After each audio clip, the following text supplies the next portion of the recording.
مين يلي أعطاك الأمر؟ من شعبي.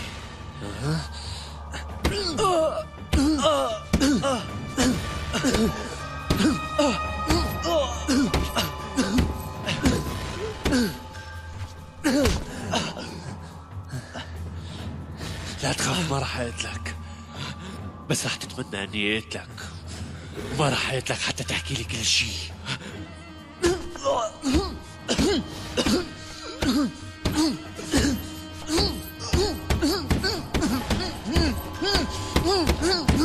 معلم بكفي هيك، طول بالك رح يموت.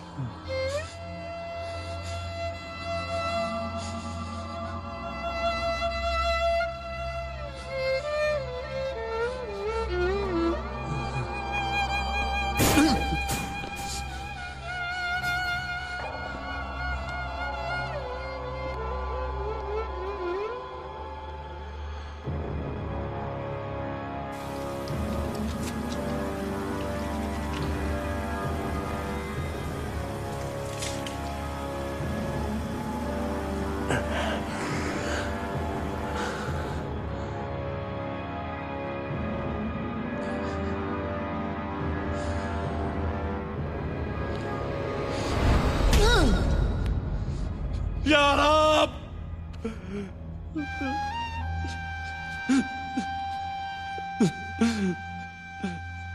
يا ربي ليش هيك؟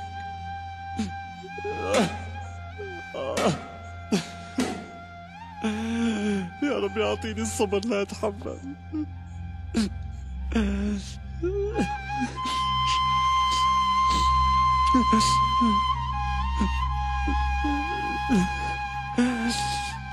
يا ربي أعطيني القوة لحتى أخذ بالتار يا رب.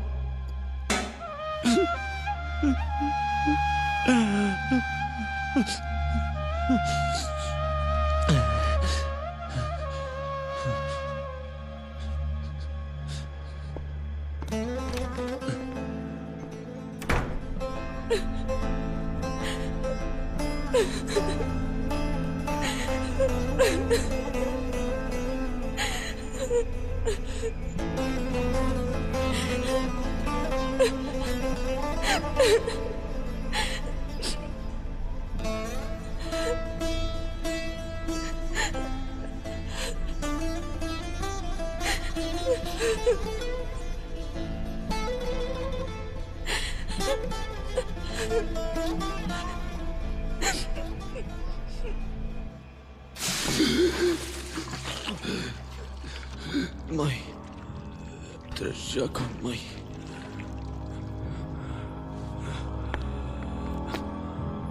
مي، احكي ورح أعطيك شو ما بدك. رح أحكي. إيدك. أخي خلص رح يحكي. إيه، وبتشربه إذا حكى؟ طلع فيني ولا؟ ليش ما قوصت علي؟ ما صار لي فرصة. بعد ما قوصت على ميماتي كان فيك تقوص علي. ليش ما قوصت؟ ما إلك موت سهل يا مراد على مدار. قبل ما تموت لازم تشوف كل يلي بتحبهم عم يموتوا.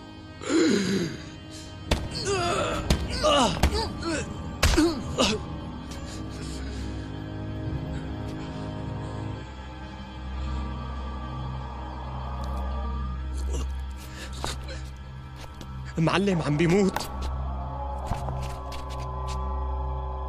عبد الحي، ليش ما حاولت تمنعني؟ معلم مو ضربتك يلي قتلته، في زبد طالع من تمه. خبر حسني، خليه يفحصوا له دمه ويشوف لي ليش مات.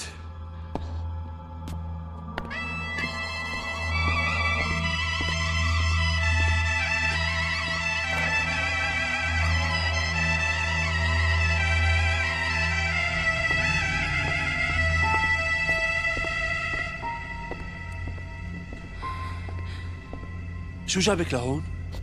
سلوى فاتت تشوفه. أنا ما قلت لك ما بتدخل حدا لعنده؟ مراد أنا يلي جبرته. ما كان ممكن تهدى سلوى أبدا غير هيك. ولا شو في دكاترة؟ ليش الدكاترة ما هدوها؟ مراد ممكن تهدى شوي؟ البنت حابة تفوت تودع زوجها، شو المشكلة؟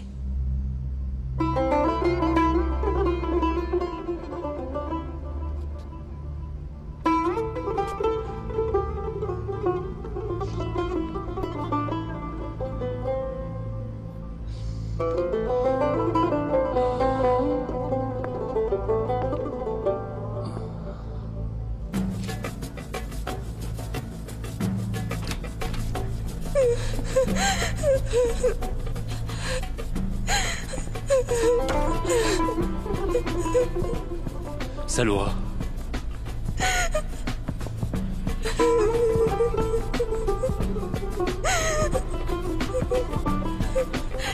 مين عمل هيك بميماتي بأحلى يوم بعمرنا؟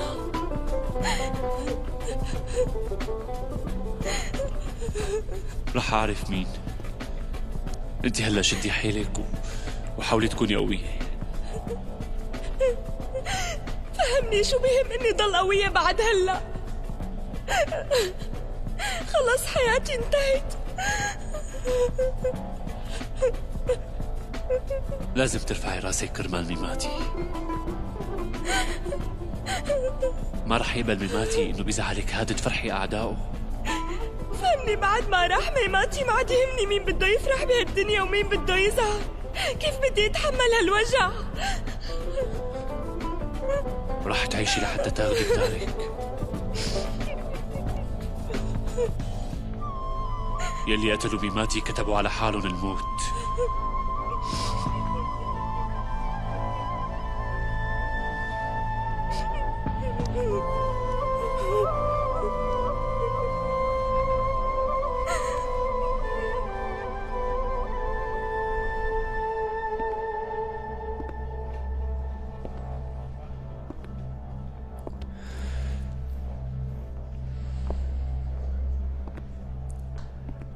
عابد شد حالك وركز، مو هلا وقت عذاب الضمير. خلينا ناخد بتار ميماتي وبعدين انهار مثل ما بدك. كيف فيني ما انهار؟ لولا تقصيري أنا بأمن العرس ما كان القاتل قدر يفوت. ما ضربك المعلم لأنك قصرت بموضوع الأمن، ضربك لأنك انهرت. ما عم تطلع القصة من راسي أبدا. ميماتي مات لأنه أنا قصرت بشغلي.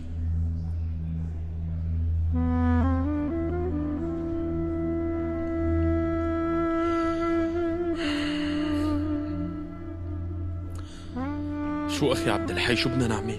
ميماتي راح، وكمان أخي مراد طاير عقله من راسه، وهي عابد قدامك كمان عم ينهار. ما عندي حكي، لأنه أنا كمان رح انهار بعد شوي.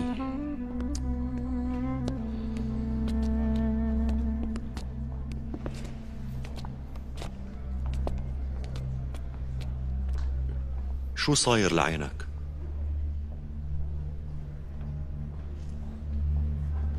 فتت بالباب بابا. كلياتنا بشر يا ابني، والوجع يلي نحن منعيشه أحيانا بيخلينا نعمل شغلات كتير ما منريدها. بابا عمر شو بدنا نساوي هلأ؟ المصايب الكبيرة يلي بتصيب الناس يا بتفرقون يا بتخليهم يتجمعوا مع بعض، وانتو يلي جمعكن هدف واحد. بعرف انه شقفة من روحكن راحت منكن، بس طموح تبعكن ورسالتكن لسه ما راحوا. لازم نضل عايشين مع كل هاللي صار جواتنا، وطبعا روحكن ما لازم تسمح لهالوجع انه يفرقكن عن بعض.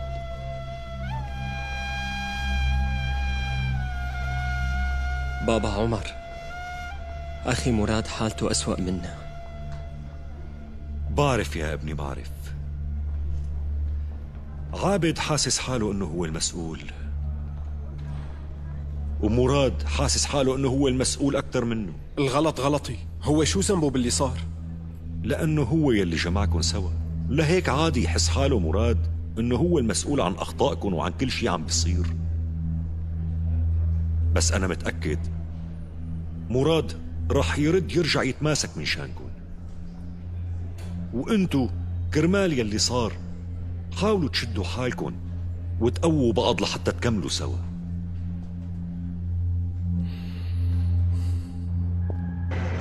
روح. عفوا معلم، قنديلي. أمرك رئيس. رفيق جمال، باسم شعبنا وباسم المنظمة بدي بارك لكم كلكم انت والرفاق على العملية النوعية اللي نفذتوها. شكرا رئيسنا، إن شاء الله رفعنا راس شعبنا. مرفوع فيكم يا رفيق. شعبنا هون عم يعيش أفراح العملية. تعال لهون لتقوي المقاتلين ومشان نعمل تقييم للتطورات السياسية يلي بالمنطقة. حاضر سيدي، بأمرك. راح اجي بأقرب وقت. حط يشار باقي حساب المصاري بحساب سويسرا؟ ايه حطه سيدي. عظيم عظيم. صار عنا المصاري والقوة، صار وقتنا لنعمل تغييرات بالمنظمة. سيدي معك حق، هلأ وقتها.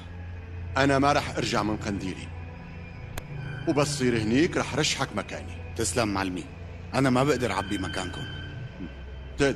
بتقدر. من فترة طويلة وأنت جنبي تدربت عمليا وعقائديا، وصرت جاهز للمهمات الكبيرة. عفوا معلمي، بدي أتشكرك على الثقة اللي منحتني إياها، بس بقنديلي ما كتير ناس رح يوافقوكم بهالرأي هاد. ما بقي حدا بيقدر يواجهنا. بقدر ما حطينا ميماتي تحت التراب الغميق، بقدر ما علينا حالنا لفوق الجميع. فيك تنصرف. حاضر.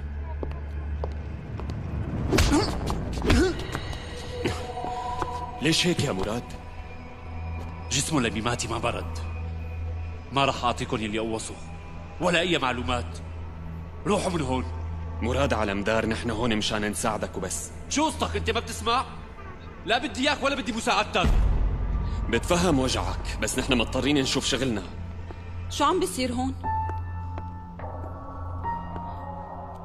مراد روق شوي. ليلى ما تتدخلي. معكم 60 ثانية لتطلعوا من المستشفى. احملوا حالكم واطلعوا.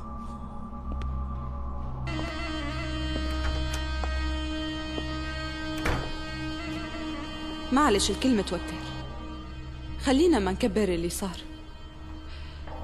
بكرة عبد الحي بيعطيكم كل التفاصيل يلي عندهم.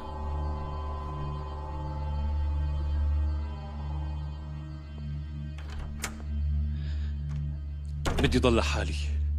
بترجاك تتركيني. لا طبعا. شو عم بيصير؟ شو بده يصير أكتر؟ هلا هذا اللي طلع معك؟ ما بقى في شي تاني تخسره؟ ما في.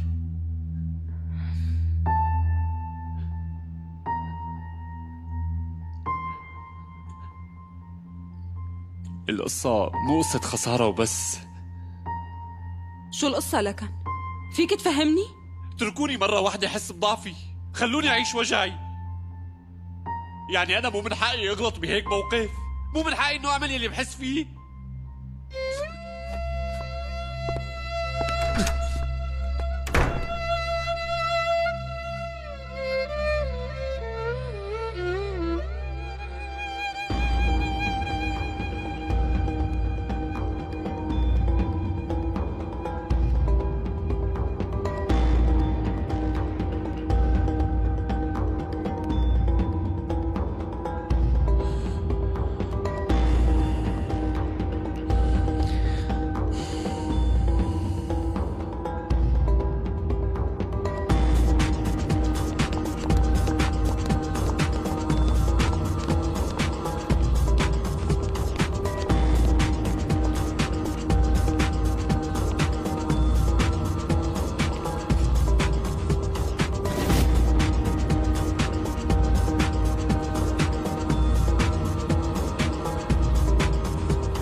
أهلا وسهلا. أهلا فيكم. بس تأخرت علينا.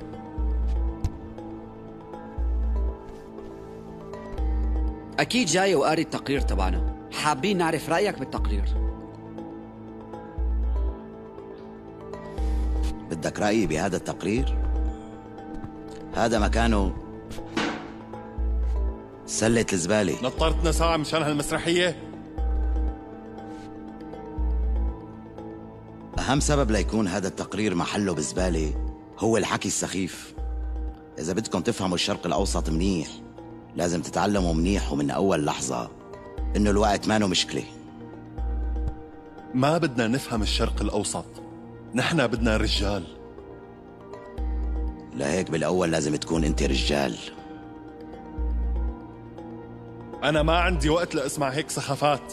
عود محلك. تفضل عود.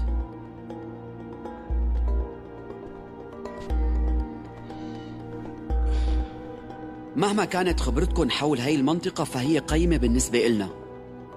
وبعدين بحب ذكرك بالأول إنه حضرتك ضيف بهالبلد، ونحن ناطرين منك تساهم معنا بالشغل، مو تتوقع علينا.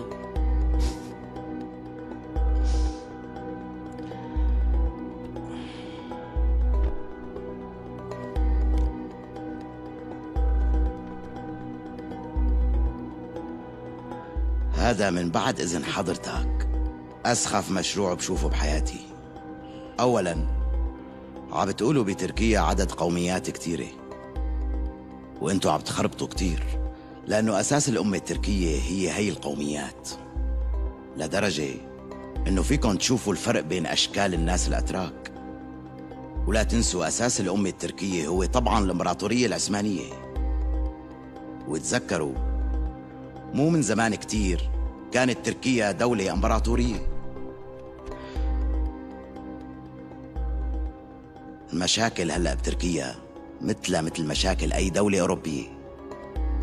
مشاكل الفقر بالضواحي، عصابات السرقة والزعامات المحلية، وطبعا فوقها مشاكل التاري اللي لهلأ ما عم نقدر نخلص منها. هاي القصص اللي بتخوف. لهيك لازم تغيروا دراستكم. انت كل اللي عم تحاوله انك تلف على الدراسة. الفروق الإثنية والقبلية دائما بتسبب الانقسامات، وهذا هو غلطكم الكبير. بالشرق الأوسط الاقتصاد والانتماء السياسي متداخلين دائما ببعضهم، وإذا مضطرين إنه نختار خيط فلازم نختار الزعامات المحلية ونحطها على طول بالأول. صدقوني كنتوا وفرتوا على حالكم كتير مشاكل لو أرضيتوا الزعامات المحلية.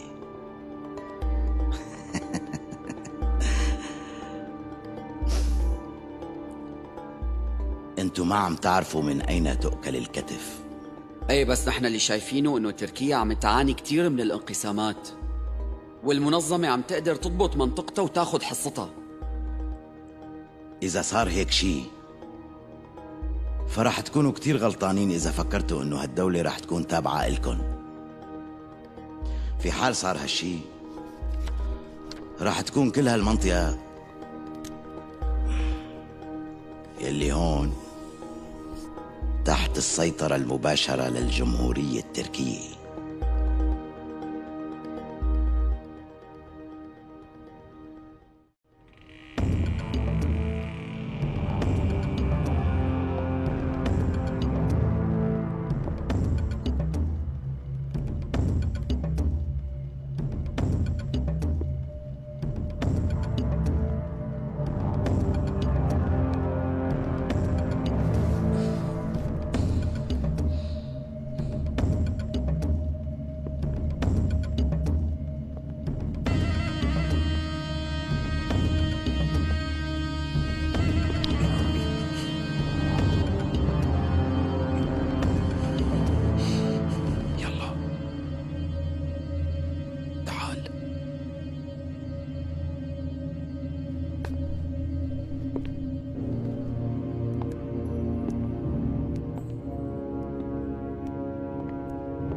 يلا تعال عود.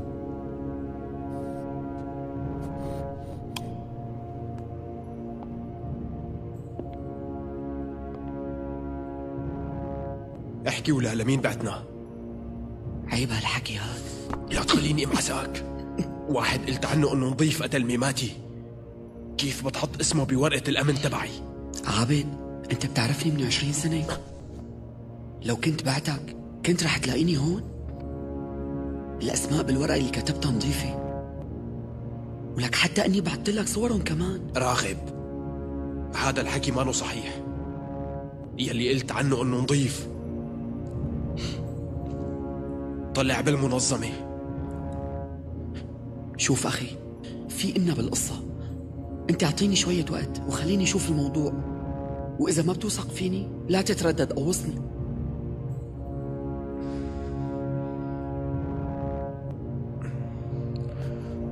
راغب؟ أهلا وسهلا أخي عابد. إن شاء الله العمر إلكن، والله زعلنا كتير. يسلم عمرك. ليش ما فيقتني؟ شو بتشربوا لساويلكن؟ بلا ما تعذبي حالك، أنا كنت رايح. راغب، بكرة منشوف شغلنا ومنحكي.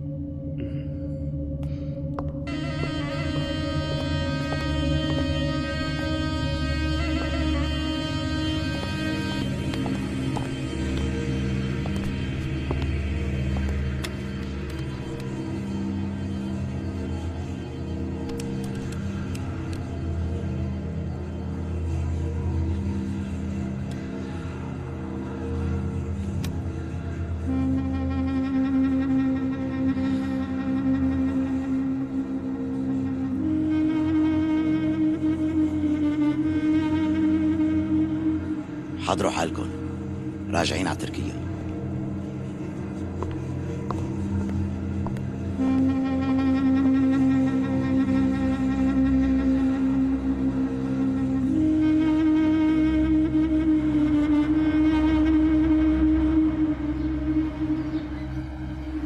الصلاة والسلام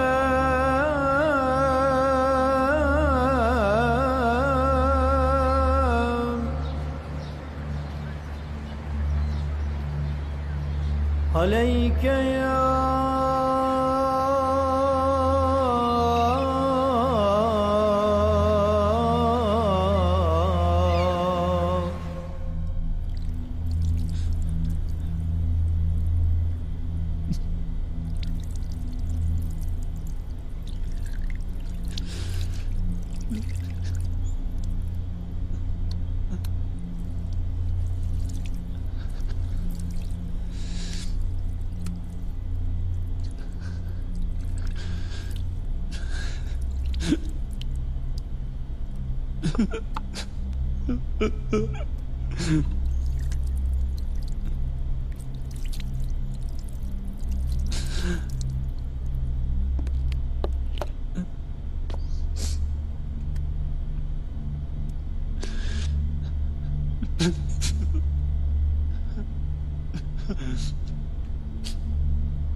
معقول هيك يصير فينا؟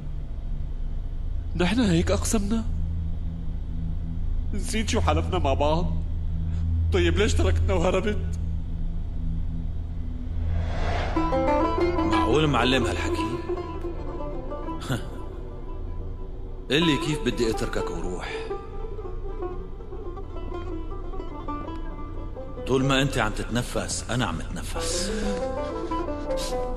انت كنت عم تتنفس من شاني يا ميماتي. لو انا يلي متت كنت بعرف انه انت يلي رح تستلم مكاني. انا واثق فيك كتير يا معلم. مالك زعلان على سلوى؟ عنا هون ما عاد في زعل. شو يعني مات ضميرك لما وقف قلبك؟ ليش شو بيطلع بإيدي؟ بس يجي أجل الواحد شو عاد ممكن يطلع بإيده؟ هذا يلي صار معنا. هذا يلي صار. انت خذلتني مرة واحدة بهالعمر، هي انك تركتني ورحت. بس انا مسامحك، انا مسامحك بكل حقوقي يا ميماتي. كل نفس بتنفسه رح اتنفسه كرمالك. صدقني رح اخذ لك بتارك، وعد اني اخذ لك بتارك.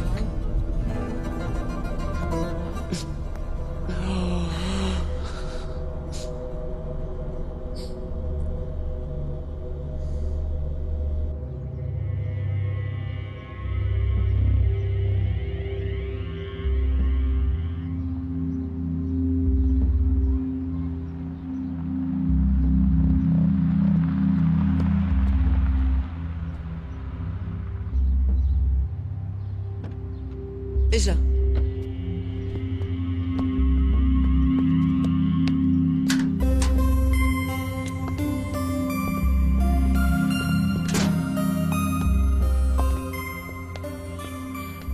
الولد جوعان.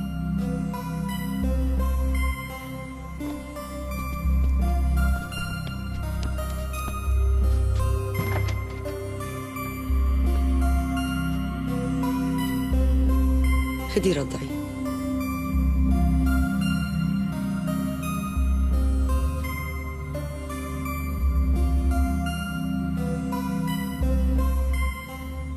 معلمي، مين اللي قوص ميماتي؟ شو بيعرفني؟ كنت كل الليل على الطريق. معلمي، عم يقولوا المنظمة اللي عملتها. نحن شو بدنا نعمل؟ ما بعرف انت شو بدك تعمل، بس انا بدي نام شوي. بدي تفيقوني بعد ساعتين من هلا، ماشي؟ أمرك معلم.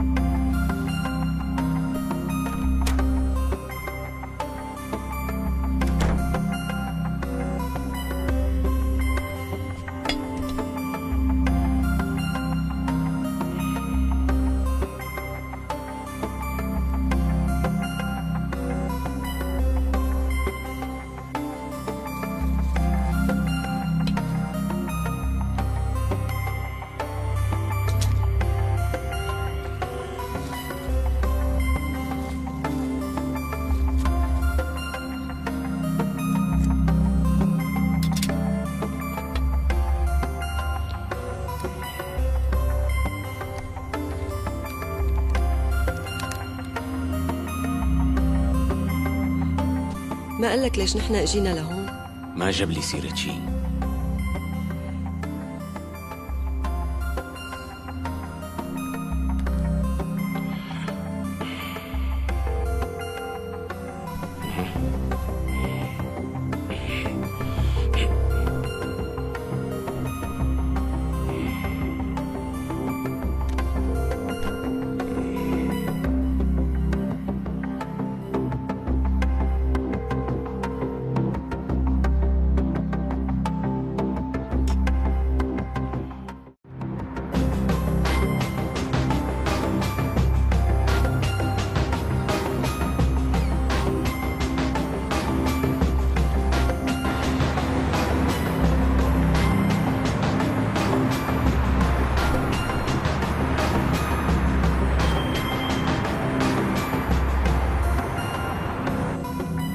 تغيرت اسطنبول كتير بغيابي. سيدي وانتم ما تغيرتوا. منروح فورا على البيت؟ لا، منمر على رفيقنا. خلي الكل هون يعرفوا برجعتنا. سيدي امك ناطرتك. هذا هو قدر الامهات، حياتهم بتمر وهن عم ينتظروا اولادهم.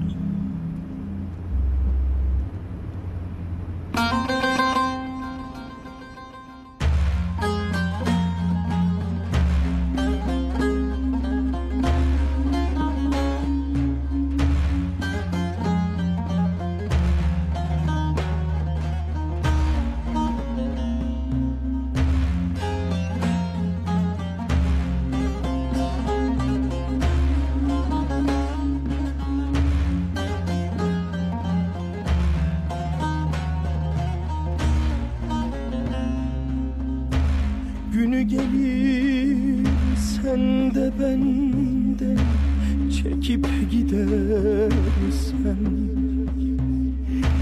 gidip de bir daha gelmeyeceksen, yüreğimi koyamuşum içine, senden gelsin ölüm başım üstüne. Ömrümü koy ömrünün üstüne, senden gelsin ölüm başım üstüne.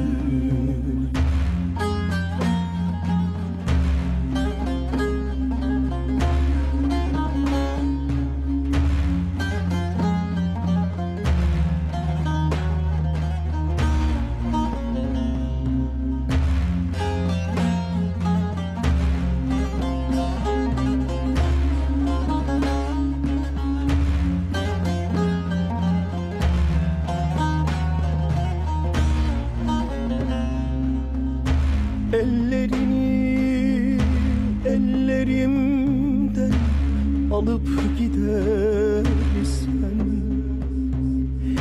gidip de bir daha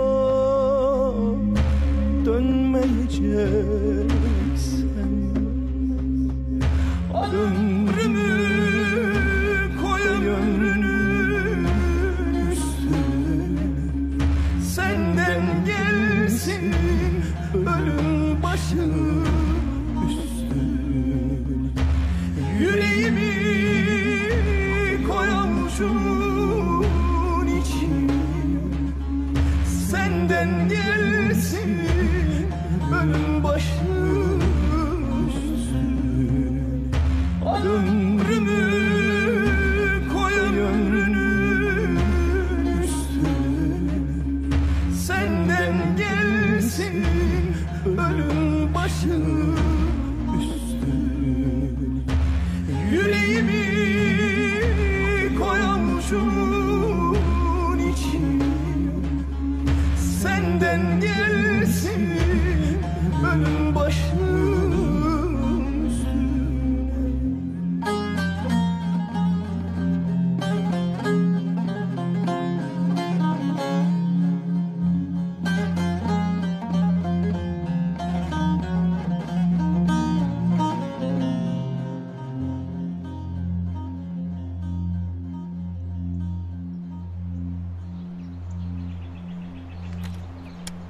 يا أيتها النفس المطمئنة ارجعي إلى ربك راضية مرضية فادخلي في عبادي وادخلي جنتي.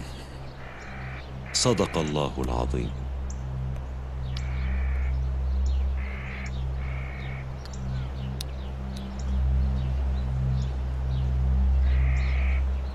يا رب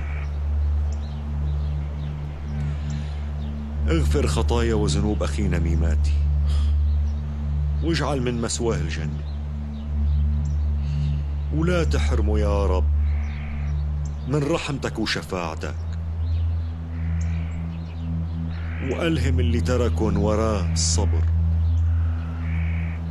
الفاتحة. بسم الله.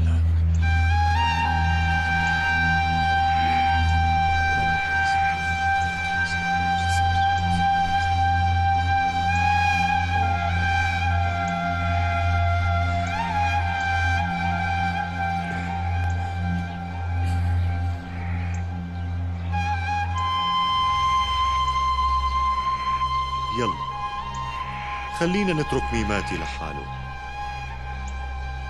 كيف بدنا نتركه؟ هو ما سبق راح وتركنا؟ راح لعند اللي بيحبه، انتوا ودعتوه يلي بتحبوه وسلمتوه لباري، وهلأ صار وقت انكم تهتموا بالأمانة يلي تركها وراه.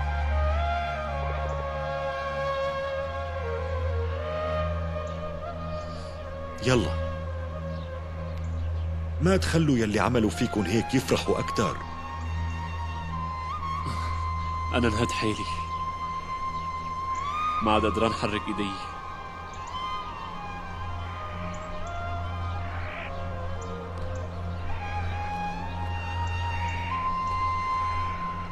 يقول الله هو صاحب القدرة والقوة.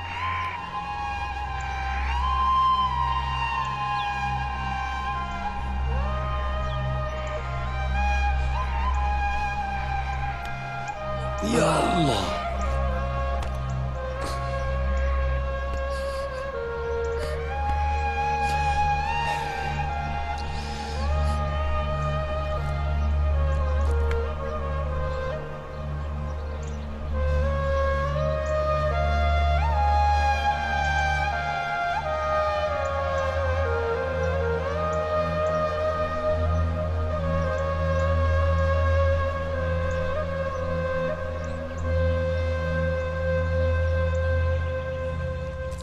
الشبهات تحوم حول المنظمة في اغتيال ميماتي.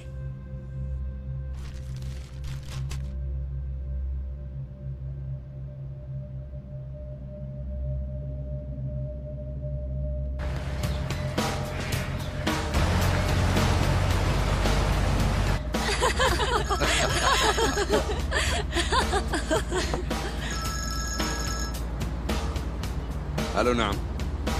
لازم نلتقي يا شار اغا. أنا هلا باليخت تبعي عم حاول استمتع بهاليوم الحلو. إذا ما عندك شي تعال على اليخت. طقس اليوم كتير حلو. انت صاير شي بعقلك؟ عم تعمل الغلط مع الناس الغلط. كانوا مفكريني ميت لأني تركت الساحة ومشيت، بس هلا الكل رح يتذكر مين هو يشار قطرجي. بهالعقل ما رح تطول أبداً. واحد غبي كتير. ايه وين كنا؟ خلينا نشرب ونرقص يا صبايا، بدنا نرقص.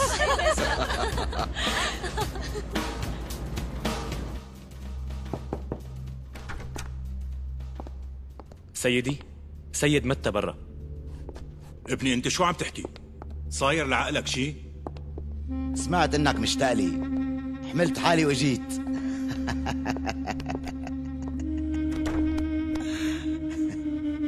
ليش ما حكيت؟ كنا استقبلناك.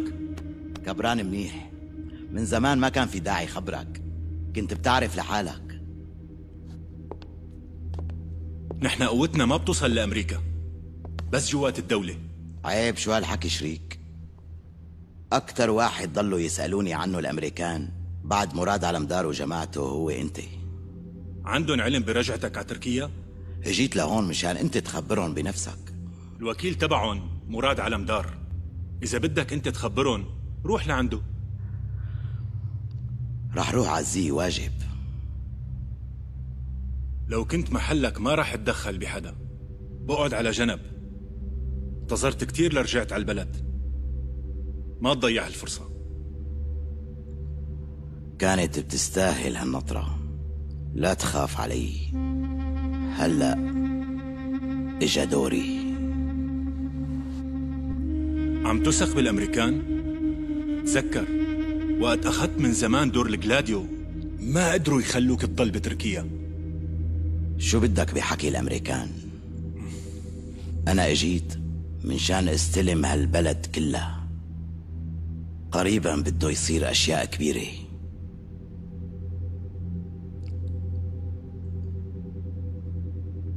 أنت رح تكون معي ولا مو معي؟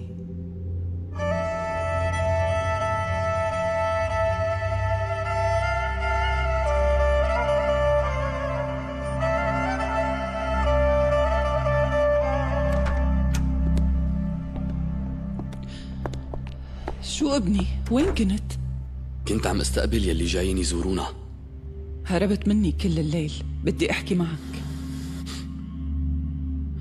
تفضلي، شو بدك يانا نحكي؟ انت وين كنت وقت انقتل ميماتي؟ امي، انت بتعرفي شو يلي عم تسأليه؟ مو مهم انا شو سألت، هيك رح يسألك مراد ورح تسألك سلوى كمان. انا ما حدا بيحاسبني، خلوا هالحكي براسكم. اسمعني هاد، إذا إلك علاقة خليني طلعك من القصة. انت ريحي حالك، المشكلة خلصت، بس مات ميماتي الموضوع تسكر. أمي ساعديني قوم، بدي فوت على الحمام. سلوى، سلوى، كيف بتقتل ميماتي يا قليل الشرف؟ شو عم تعملي؟ مزبوط كان بدي اقتل ميماتي، بس مو انا يلي عملتها. بتعرفي ليش؟ من شانك. ما تكذب، هلا سمعتك شو حكيت. سلوى اختي مو انا اللي عملتها لانه ما فيني زعلك. اذا مو مصدقتيني كملي شغلك.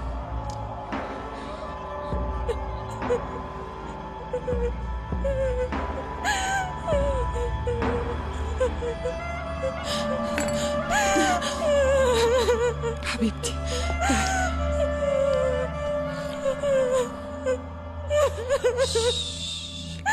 أنا ما بيهمني دم ميماتي. رح آخذ التار كرمال دموعك أنتي. بوعدك بهالشي.